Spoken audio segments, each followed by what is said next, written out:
How, what hasn't Dan Hooker given us? He's given us KOs, submissions, wars. Yes, it's a career full of losses, but come on, man.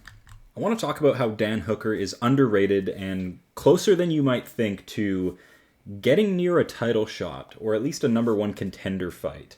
I know it's hard to buy into because his career has kind of been, peaks and valleys. He'll kind of a rocky start to his UFC career where he was super sucked out at 145 and just couldn't get any momentum going. Even lost to Jason Knight. How embarrassing. But moves up to 155 and starts putting together awesome finishes. Out cold Ross Pearson with a knee.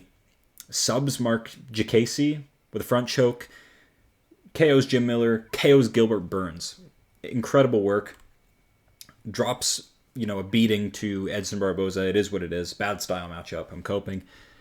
But this guy, his career is kind of peaks and valleys. Like, he'll get momentum, then he'll lose it in a crushing loss. He'll get momentum, he'll lose it.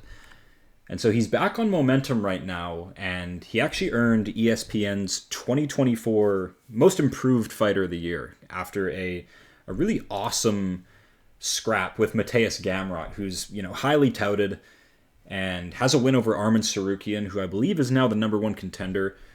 And Dan Hooker put it on him. I know it went down as a split decision. I highly disagree. Because of the forward pressure, because of the striking. I know Gamrot had a decent amount of control time in there, but didn't do anything with it. Hooker's getting real good at punishing wrestlers. Just made it super, super difficult for Gamrot to close the distance, shoot takedowns, lots of good body work.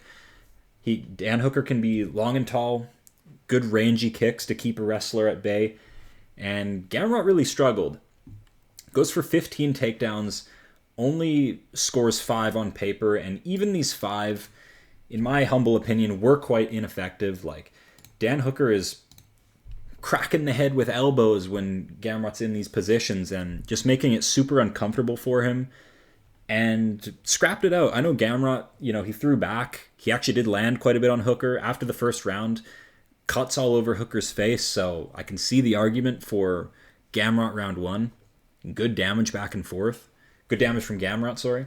But yeah, I'm just super impressed with this recent version, this tatted up version of Dan Hooker, And he's in an interesting spot because a lot of lightweights are about to kind of leave the top 15. Poirier's leaving. I guess Holloway's brand new. We just saw Makhachev leave. Chandler's probably done, who has a win over Hooker somehow.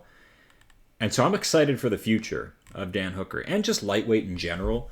I think it's about to get really fun. We just kind of had a dominant grappler leave and get replaced by a short, stout knockout puncher in Ilia Topuria. So super excited for what the future may bring. And the two men at 155 doing the most barking right now are definitely Dan Hooker and Arman Tsarukyan. I want to see a fight between these two because Dan Hooker at a good spot, we just saw him take out Mateusz Gamrot, or not take him out, but win by decision. A guy who beat Arman Tsarukyan. Now, it's a super close fight, and, the decision's quite sour because, you can definitely make the argument Arman got more damage done just kicking the body of Gamrot all fight long, but at the end of the day, you were out cardioed, you were out scrambled and out wrestled, and it was too close. It was too close in general, even if he should have won that fight and gotten the official decision. But how low are we on Arman Tsarukyan? This guy just plummeted his stock. I've never seen a number one contender with such low stock, mainly due to his pullout against Islam Makhachev and kind of just who he is as a character. Son of a multi-millionaire and just very self-centered in interviews. I just can't get behind him. He just strikes me as a guy that does not give a damn about the MMA community and just a lot of these things. He's on screen with Nina Drama, trying to build up a fan base. I just don't see it. Meanwhile, Dan Hooker is hosting backyard brawls with fat Samoans.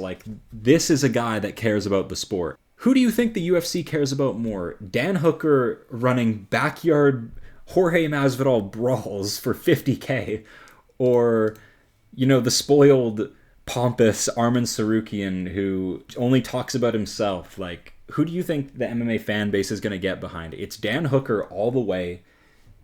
I find his fight style more entertaining. I could be biased against or towards strikers, but I've watched Dan Hooker's journey pretty much from the jump at lightweight, anyways. And yeah, it's good to see him back in his winning ways. Two guys that I love watching that have really turned things around. Dan Hooker and Dominic Reyes. Like, dude, are you kidding me? Could be like bounce back of the ages here.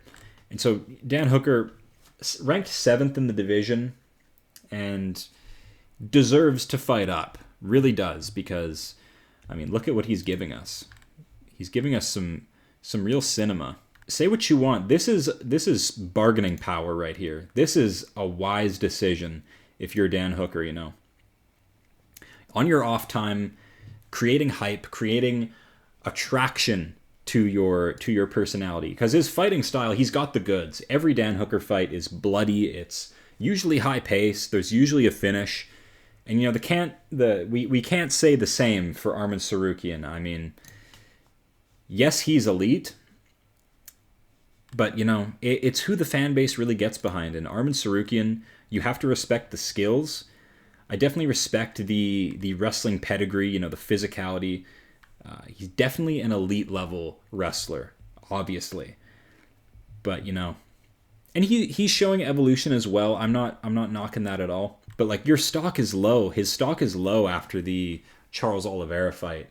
Split decision win over a fan favorite in Oliveira. Yes, you won with great striking, great takedowns, and a whole lot of control time, but you were putting some subs, and I'm just going to say it. It's not a good look, and your stock drops when you are seen like trapped in a front choke or saved by the bell from like a guillotine.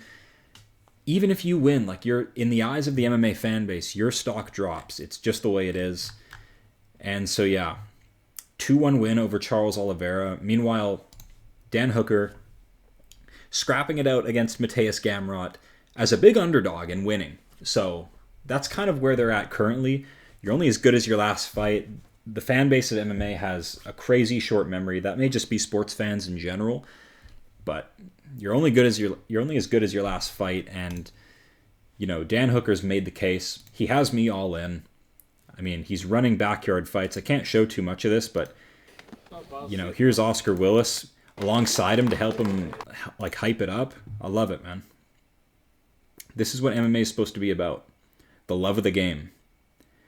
This isn't Dan Hooker on screen and showing off fancy watches and all this kind of stuff and only talking about himself like Arman Tsarukyan. We have here a real fan of the sport.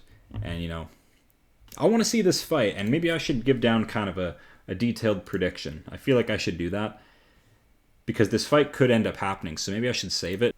The only people in the top 10 with a win streak right now are Dan Hooker, Arman, and Pimblett. So, like I said about bargaining power, like, Dan Hooker recognizes his position, and I like his chances against some of the top guys. We're going to have to see. His career is filled with losses, but you win or you learn. And Dan Hooker's always, he hasn't always been Mr. Bounce Back, but I'm excited for his future. How fun would Dan Hooker be as champion? It would be scenes if you got Dan Hooker with a belt wrapped around his waist. Meanwhile, Arman Tsarukyan killing the buzz at lightweight. Because he will just beat all these fun names like Fiziev, all these guys on the come up. Could even beat Pimblett, like just killing the buzz. And something needs to be said for fight style, yes, but what the UFC is really after is personality. And if they detect you ain't got a personality or views that can't be sold and you can't sell an event because you only talk about yourself, they're not going to help you out, man. So all respect to Arman as an athlete, but I think your stock is down right now for how you act and kind of the whole back injury situation. And the next guy below you on a win streak is out here pulling backyard scraps with, you know, overweight Samoans with a blue trampoline in the background. This is what men want. This is what we come to see. Combat. I don't care about the luxuries, you know, the flashy, fancy clothes of Arman Tsarukyan. I care about this. Just men in their prime. Men in their prime sorting it out. Dan Hooker there to facilitate it. Yeah, this guy's the man. He's number 7 or so, or number 10 at lightweight. No more fighting down for him. You give him a step up. I don't care if you have to jump some people who, you know, by their records are a bit more deserving. You have to take a look at who they are outside the cage. And, you know, Dan Hooker is just a vessel of violence.